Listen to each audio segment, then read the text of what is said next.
So the topic for today is the folk cultures and vulnerability. I'm Himani Harchandani, as ma'am said, a research scholar at Manipal University, Jaipur. So let's first know about the folk cultures, what exactly the folk cultures are, and what basically the tribes, the tribal culture are actually facing. That is the reason we have chosen this topic.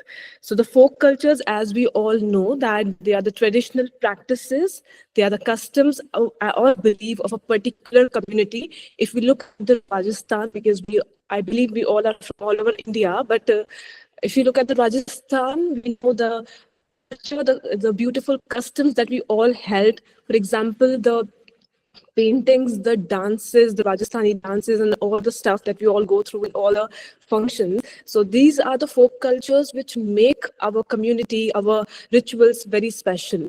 So the key characteristics of every folk culture has oral traditions. As we know, the literature has started orally. We know that written literature has started very late.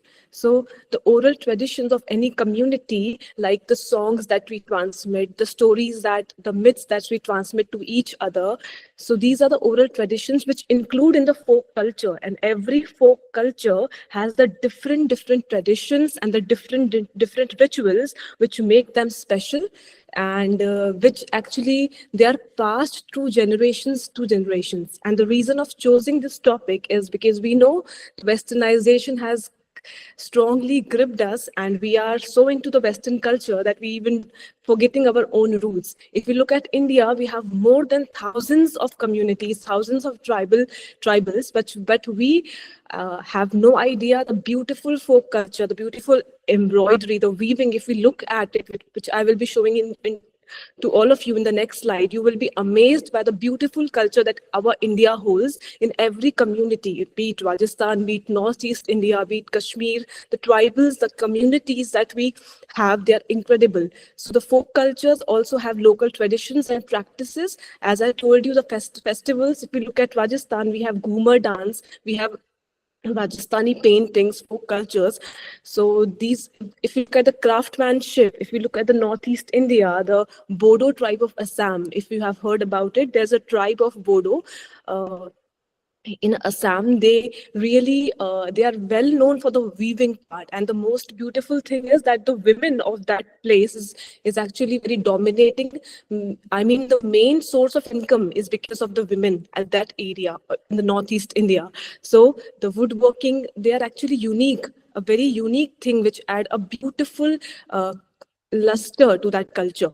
Next, we have community and social structure. So why I'm explaining this, to let you understand that what exactly the folk culture is and how important is to preserve that culture, to have our beautiful, what should I say, a beautiful community, a beautiful sense of belonging, which makes our culture, our India, a very rich heritage. So the folk culture are very essential, as I told you. Why? Because to maintain the cultural diversity, and it can be very vulnerable to external influences such as modernization, which I will be dealing later in the next slides, leading to potential loss of identity and traditions. So the main title, which I say, the vulnerability, let's know what exactly being vulnerable is. It is a state of being exposed to the possibility of being attacked or harmful or harmed, either physically or emotionally.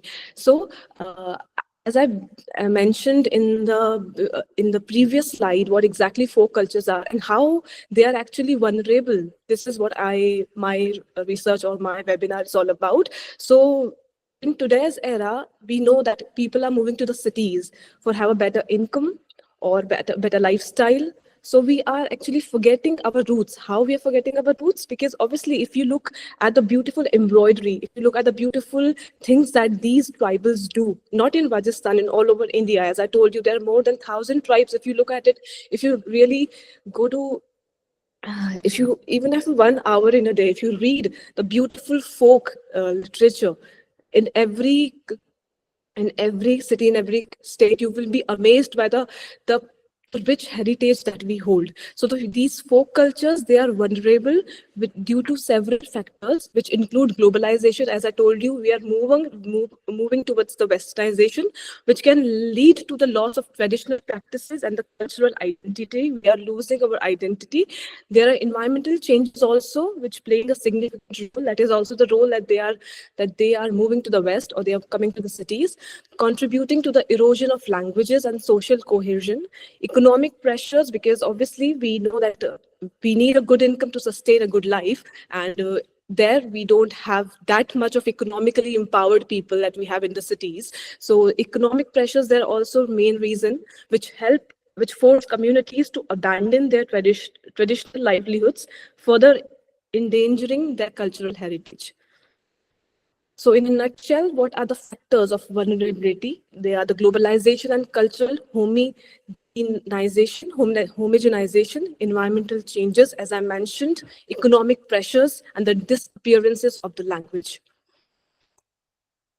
Now, what is the impact of that vulnerability? What is the impact that we are losing our identity? How we are losing our identity? By not following our customs, but not doing what we intend to do, and we are losing our beautiful cultural heritage also. We are disruption of social fabrics and within communities. There are economic impacts on traditional artisans, because obviously we are not more following the traditional things, so there is not much economy which we can generate. So folk culture is stable through time. Through time, it is stable, but it is highly variable across space. Folk customs originate in the distant past, and they are changing. They are changing slowly over time.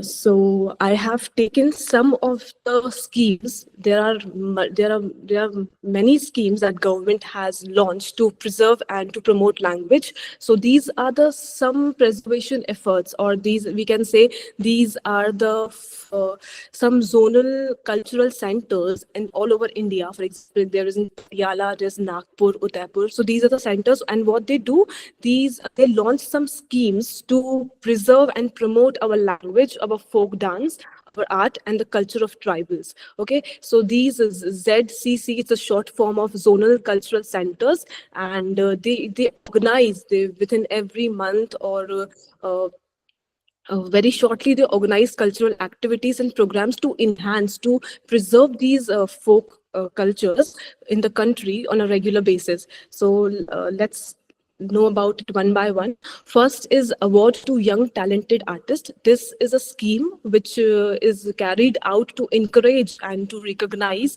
the young talents, especially in the field of rare art forms. Talented youngsters of the age group of 18 to 30 years are selected and given a one-time cash award of rupees 10,000. And as we all know, Jaipur Literature Fest is about to come. So I would like to mention that if you go to the fest, you will see that the beautiful Rajasthani paintings, folk dance, all things are there. Why we are doing this? Because we know it's Asia's largest festival, and we know that people from all over the globe come to our country, and they were fascinated why there is so much of chaos and everything like that, because we know that people from all over the globe come to the beautiful city of Rajasthan, that is the pink city, Jaipur, and we will see that wow, they're marvelous, they're amazed by the beautiful things that we do, right? So why I am mentioning Jaipur Literature Fest, because if you will see from the paintings to the decorations and from everything, you will see that how beautifully they've crafted and how beautiful they are making all the efforts to to promote our folk culture of Rajasthan. So these are the little things that if we look at it, we will realize that we don't have to go to anywhere, because the country has it is a golden, we say that it is a sone ki chidiya, right? So it is a golden bird if we look at it from every aspect. Okay, so the next coming to the point, the next preservation of our effort by the government of India was Guru Shishya Parampara, and this schemes envisages transmitting this also do the same, that they also they also transmit the value traditions to the coming generations. And there are some 2-3 types of accommodation, and the beautiful period of 6 months to maximum 1 year for one scheme. The names of the gurus are recommended by the State Cultural Affairs Department. Next, very important, because we can also say that it is a lifeline of zonal cultural centers. This is a national cultural exchange program. And what happens is, under this scheme, various festivals of performing arts, exhibitions, yatras, etc., organized in member states. Zone states are invited to participate in these programs, and participation of artists from the zone in festivals held in other parts of the country are also facilitated. So what it is also the same cultural exchange program that some people go to the other places and they just show their culture and show their whatever they are doing. Next, we theater regeneration, means it is for to promote the theater activities that including stage shows, production oriented workshop, etc. And honorarium of rupees 30,000 per show, including TDA and ADA, is also paid. The groups finalized on the basis their credentials as well as the merit of projects submitted by them. So these are some of the, as I said, some of the schemes that government has issued, so to preserve our beautiful culture. Same as research and documentation, Shilpgram and Octave. I would like to mention Octave because I'm working on it to promote and propagate the rich cultural heritage of Northeast region, because I am currently working on Northeast India. So it's comprised of 8 states, as we know: Arunachal Pradesh, Assam, Meghalaya, Mizoram, Sikkim, Nagaland, Manipur, and Tripura, to the rest of India. Another important thing, that Sahitya Academy, as we all know, it's an autonomous organization under Ministry of Culture. It encourages especially the preservation and promotion of languages, especially the unrecognized and tribal languages. The Academy periodically organizes language conventions throughout the country in this regard.